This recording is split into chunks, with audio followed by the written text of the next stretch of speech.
Hello, I'm Jez Smith and welcome to idea number 8 from the book Humans Are Not Resources, 50 Great Ideas for Managing a Modern Lean Agile Workforce.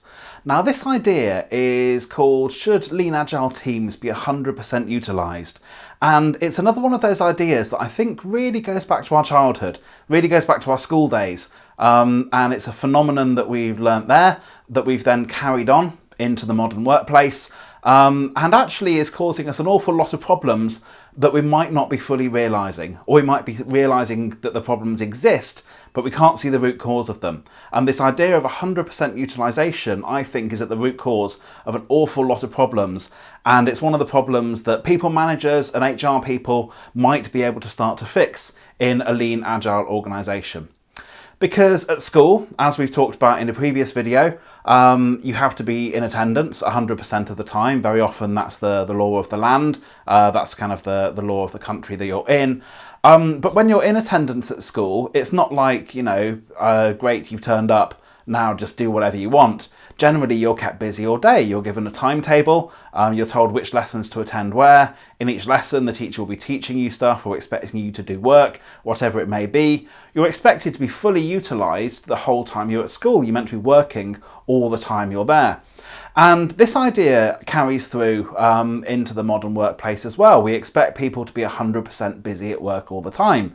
I mean, I think it's got a bit better in my experience over the last 10 years. People are realising that you can't work people too hard, but still fundamentally there's this expectation that you're being paid to be in the workplace, so you should be working. I remember working at one organisation where they literally had, across a large number of teams, a utilisation manager.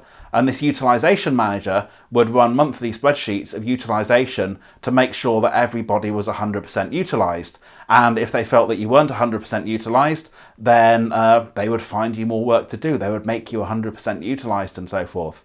Another time I was training some executives and I was talking about the problem of 100% utilisation, and one of them put their hand up and said, this is really difficult for me because my PA, my sort of assistant, their job is to keep my diary busy 100% of the time. That's their target, is to keep me as utilised as possible. And now you're here telling me that utilisation and 100% utilisation may be causing problems and so forth.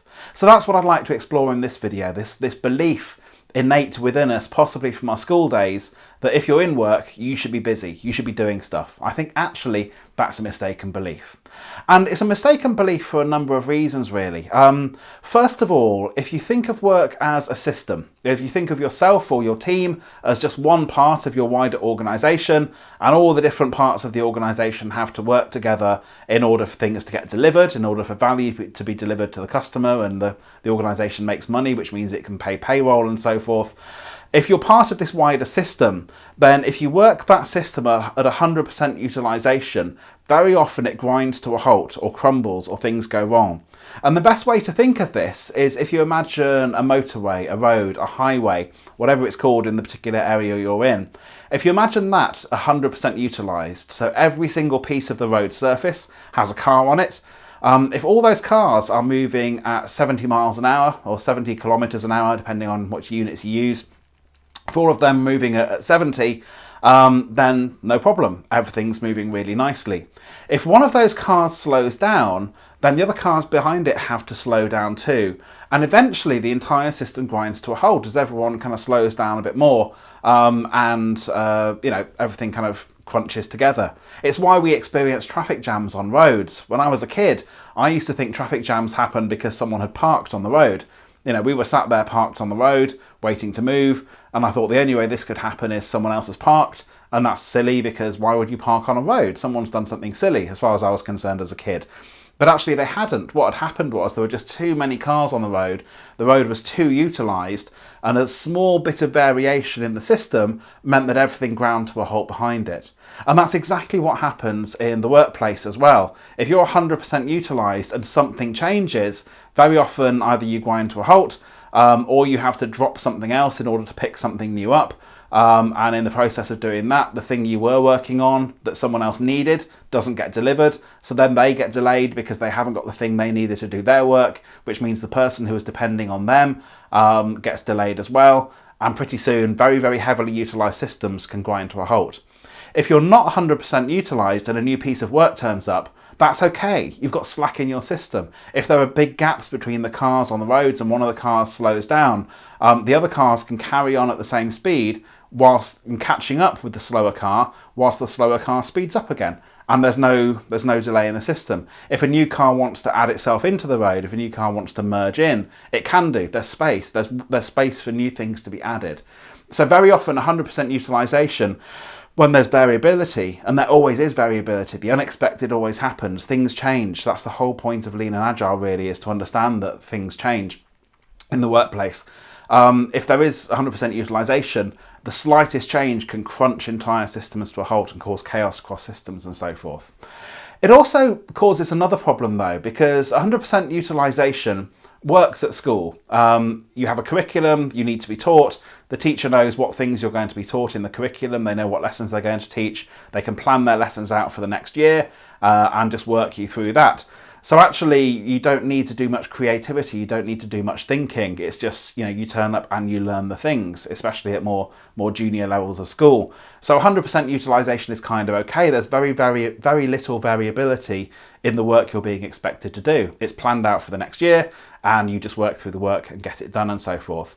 But actually, if you think about the modern workplace, we need creativity, we need space for thought, we need the ability to handle the unexpected, not just to add new work into our system when it emerges unexpectedly, which is another reason, like I say, for having low utilisation, but just the time to stop and think, the time to not to burn out, to let your brain wander a bit, to have new ideas, to innovate and so forth. If you think of your computer, if you anything like me, I'm really bad at this. I have loads and loads of tabs open on my internet browser at the same time. And the more I do that, very often, the more my computer fan starts whirring and the more the computer starts to slow down because it's trying to process too many things at once. If I keep the utilisation of my browser down, it generally runs much smoother. Things start to burn out when they work too hard. And there are some lovely quotes on this in the book Extreme Programming by Kent Beck. Extreme Programming is an Agile framework. It's one of the frameworks that contributed towards the Agile Manifesto in the first place.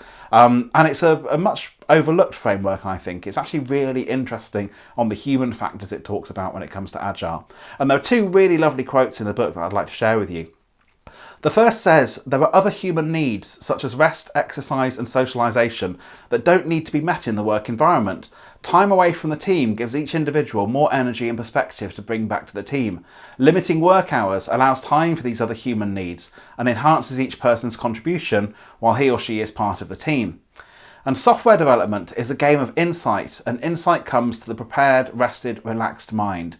You don't relax, you don't rest, you're not prepared, you're not stopping to think when you're 100% utilised. Not working is as valid as working because both of them actually contribute to the value delivery at work. And it's one of the reasons that I say humans are not resources. It's one of the reasons the book is called Humans Are Not Resources, because this idea that humans are resources often then leads to this idea of utilisation. People are just productive units of work. They're resources you can move around, you can push work on them, you go and do this, you go and do that. You don't really think of their human aspects. It almost dehumanises them and depersonalises them into just a resource that you need to utilise, like a car or a machine or anything like that, when actually they're not. They're real people. And when you get away from this idea that humans are resources and you start thinking that humans are people, you start subconsciously to start thinking of their other needs for rest, for relaxation, for not burning out, for innovation, for creativity, all those sorts of things that happen when you work at less than 100% utilisation. So the experiment I would like you to try. Each idea in this book has a hypothesis and an experiment for you to try right now.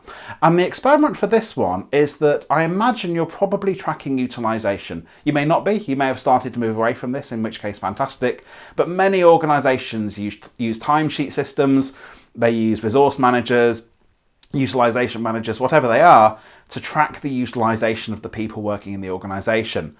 Don't necessarily stop tracking that, but start tracking value delivery instead. How much are these teams delivering in terms of actual genuine business value? And there's metrics you can use for that as well if you want to research them or you want to get in touch. I'll be happy to share some ideas on that. So track your value delivery, make that your target, and don't worry about having utilization as a target, and then start to correlate, start to compare and cross-tabulate utilization against value delivery, and see what happens if you start dropping your utilization of the teams. If you start saying to the teams, we only want you to be kind of utilized 80% of the time, and the other 20% of the time, that's up to you. You can choose what to do with that. You can rest, you can do new learning, you could do some innovation, you could work with whoever you want to work.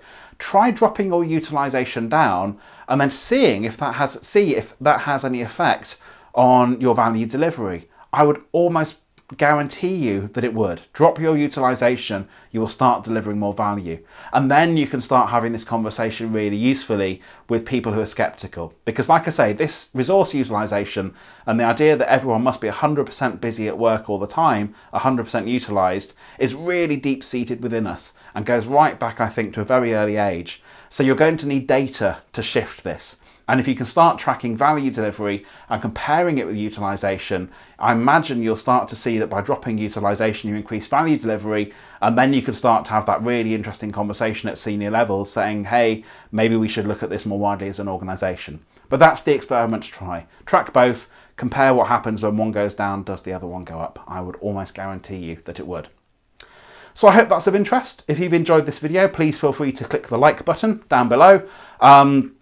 Equally, if you've really liked it, then feel free to subscribe to the channel. I would also love to hear your feedback on it, so if you have any comments, do feel free to leave them below. I think this is an emerging area and one that will take much more discussion over the coming years. So any thoughts, do feel free to share them. I would love to talk about this area more.